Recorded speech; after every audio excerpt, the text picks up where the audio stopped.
بسم الله الرحمن الرحيم আসসালামু আলাইকুম রহমতুল্লাহি ওয়া বারাকাতুহু। একদিনই ভাই বলেছেন, সালাম দেওয়ার পর ওয়ালাইকুম আসসালাম রহমতুল্লাহ,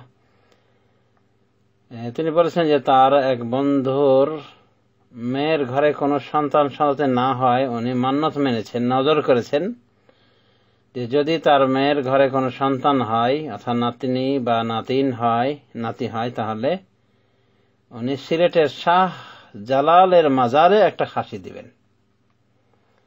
নাউযুবিল্লাহি মিন যালিক। তো এটা তার আগে করা ছিল মান্যত, পরে উনি জানতে পারলেন যে এটা জায়েজ নাই। তো এখন ওই টাকাটা কি করবে, কি করণীয়? তো নজর মান্যত বিষয়ে আমি ইতিপূর্বে বিশেষ আলোকপাত করেছি। এখানে যেটা আমি বলতে চাচ্ছি সংক্ষেপে, যে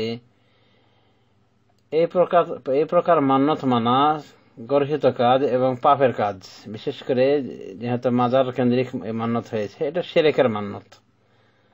আর রাসূলুল্লাহ সাল্লাল্লাহু আলাইহি ওয়াসাল্লামের কথা হলো যে লা নাযরা ফি মাসিয়াতিন ওয়া কাফফারাতুহু কাফফারাতু ইয়ামিনিন। মাসিয়াত আল্লাহর অবাধ্যতায় কোনো নজর মান্যত চলে না, আর এর কাফফারা হলো কসমের কাফফারা। এই প্রকার পাপের কোনো নজর মানা যাবে না, আর এই জাতীয় নজরের কাফফারা দিতে হবে কসমের কাফফারা। দেখুন সুনান আবু দাউদ 3290 নম্বর হাদিস, অনুরূপভাবে 3292 নম্বর হাদিস। অনুরূপভাবে দেখুন তিরমিজি শরীফ 1524 নম্বর হাদিস, 1525 নম্বর হাদিস। আরো দেখুন সুনান নাসাই 7 নম্বর খণ্ড 26-27 পৃষ্ঠা। সুনান ইবনে মাজাহ 2125 নম্বর হাদিস। আয়েশা রাদিয়াল্লাহু তাআলা আনহা হতে বর্ণিত। কি বলেছেন? অবাধ্যতায় অর্থাৎ আল্লাহর অবাধ্যতায় কোনো নজর নাই, এবং এর কাফফারা হলো কসমের কাফফারা। কসমের কাফফারার কথা আল্লাহ রাব্বুল আলামিন সূরা আল মায়েদার 89 নম্বর আয়াতে বলেছেন। সেখানে গিয়ে দেখবেন যে আল্লাহ রাব্বুল আলামিন কসমের কাফফারার কথা বলেছেন। সেটা হলো যেমন আল্লাহ বলছেন লা ইউআখিযুকুমুল্লাহু বিল্লাগহি ফি আইমানিকুম, আল্লাহ তোমাদেরকে পাকড়াও করবেন না তোমাদের বেহুদা কসম করাতে, অনর্থ দিয়ে কসমগুলো খেয়ে ফেলো, নিয়ত ছাড়াই। আল্লাহ বিল্লাহ করে কসম খায় না অনেকে, বিশেষ করে আরবরা খায়, তো এগুলো বেহুদা কসম। আল্লাহ বলছে বেহুদা কসমের জন্য তোমাদেরকে ধরবেন না। ওয়ালাকিন ইউআখিযুকুম বিমা আক্কাদতুমুল আইমানা, তবে তোমাদেরকে পাকড়াও করবেন ওতে যখন তোমরা কি করবে, ওই কসমকে তাগিদ করে ফেলবে, অর্থাৎ নিয়াতের সাথে কসম খাবে। ফাকাফফারাতুহু ইতআমু 10 মাসাকিন, আর এর কাফফারা হলো, এই জাতীয় কসম খেলে এর কাফফারা হলো 10 জন মিসকিনকে খাদ্য দেওয়া। মিন আওসাতি মা তুতঈমুন আহলিকুম, আর এই খাদ্য হবে তোমাদের পরিবার পরিজনকে যে খাদ্য দাও সে খাদ্যের মধ্যম মানের খাদ্য, মধ্যম মানের খাদ্য থেকে দিতে হবে। 10 জন মিসকিনকে খাওয়াতে হবে। আও কিসওয়াতুহুম, অথবা তাদেরকে পরিধান করাতে হবে, কাপড় দিতে হবে। আও তাহরির রাকাবা, অথবা গোলাম আজাদ করতে হবে। এই তিনটাই অপশন, যে কোনো একটা করা যেতে পারে। ফামান লাম ইয়াজিদ, যদি এটাও না পারে, অর্থাৎ এগুলো সম্ভব যদি না হয়, ফাসিয়ামু সালাসাতি আইয়ামিন, তাহলে 3 দিন রোজা রাখতে হবে।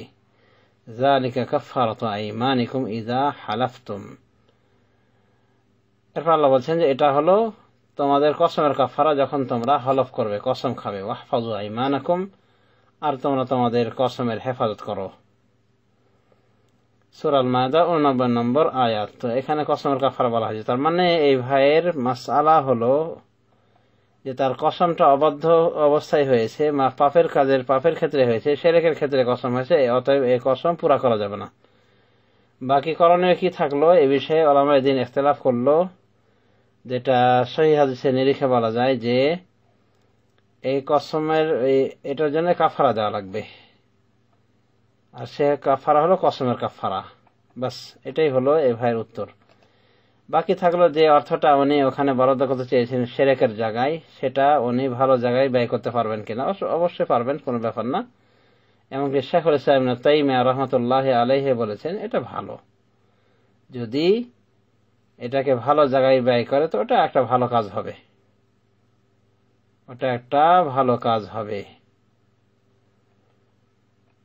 দেখুন জামিউল মাসাইল ইবনে তাইমিয়াহ ও জাইর শামস প্রণীত এই কিতাবের 3 নম্বর খণ্ড 109 পৃষ্ঠায় শেখুল ইসলাম ইবনে তাইমিয়া বলেছেন, ওয়াইদা সরিফা মিন যালিকাল মানজুর শাইউন ফি কুরবাতিন মিন কুরবাতিল মাশরুআ কানা হাসানান।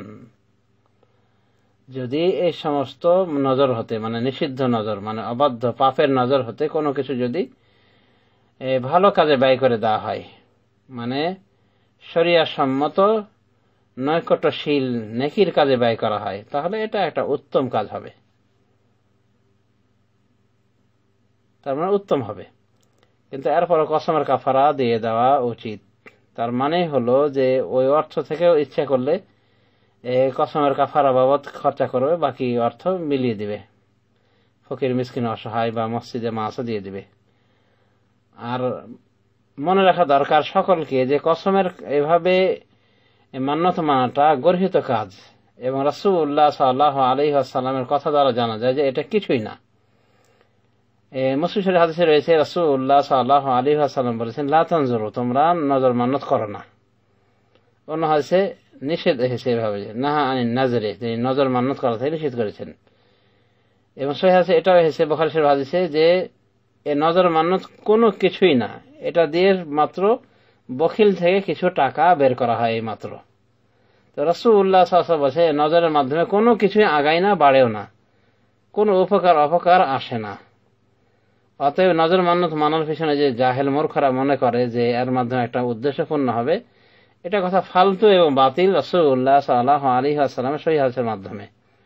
তো অনেক সময় শিরক করার মাধ্যমে যেমন আল্লাহ দিয়ে দেনওয়ালা আল্লাহ, কিন্তু নাম হয়ে যায় ওই বড় বড় প্রতিমার দেবদেবীর, যেমন হিন্দুরা নাম করে দেবদেবীর, আর এক শ্রেণী বিভ্রান্ত মুসলিম ওই বাবাপন্থী মাজারপন্থী তারা ওই মাজারের নাম করে যে অমুক মাজার গিয়ে পেয়েছে, অথচ দিয়েছেন আল্লাহ রাব্বুল আমিন। তো এরকমই কিছু হয়ে যায় নজর মানত মানলে, যদিও কোনো কিছুই হবে না রাসূল সাল্লাল্লাহু আলাইহি ওয়াসাল্লাম বলেছেন, কিন্তু আল্লাহ তার ইচ্ছায় দিয়ে দেন এই সমস্ত গর্হিত কাজ করলে, এটা তাকদীরে লিখে রেখেছেন। কিন্তু তখন মনে করে যে নজর মানত মেনেছিলাম তাই আমাকে আল্লাহ দিয়েছেন, আসলে আল্লাহ তাকে দিতেন, এই নজর মানত না মানলেও আল্লাহ দিতেন। অতএব নজর মান্নত এভাবে শর্তযুক্ত ইবাদত আল্লাহ পছন্দ করেন না, রাসূলুল্লাহ সাল্লাল্লাহু আলাইহি ওয়াসাল্লামও নিষেধ করেছেন। অতএব এটা কুসংস্কার যে নজর মানত মানলে আমার এই উদ্দেশ্য পূর্ণ হবে, বরং উদ্দেশ্যটা পূর্ণ হতো নজর মানত ছাড়াও, যেটা তাকদীরে রয়েছে সেটা হবেই হবে ইনশাআল্লাহ। এতটুকু মুসলিমদের বিশ্বাস রাখা উচিত।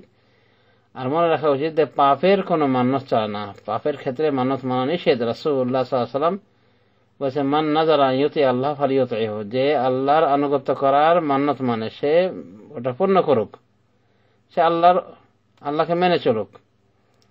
আর যে ব্যক্তি আল্লাহর নাফরমানি করার মান্যত মানে সে যেন আল্লাহর নাফরমানি না করে। দেখুন বুখারী শরীফের হাদিস, একাধিক হাদিস রয়েছে, যেমন একটা নাম্বার দেখেন ৬৭০০ নম্বর হাদিস, সেখানে রাসূলুল্লাহ সাল্লাল্লাহু আলাইহি ওয়াসাল্লাম বলেছেন যে ব্যক্তি আল্লাহর আনুগত্য করার নিয়াত করবে, মান্যত মানবে, সে আল্লাহর আনুগত্য করুক, আর যে আল্লাহর অবদ্ধতা করার নিয়াত করবে সে যেন আল্লাহর অবদ্ধতা না করে।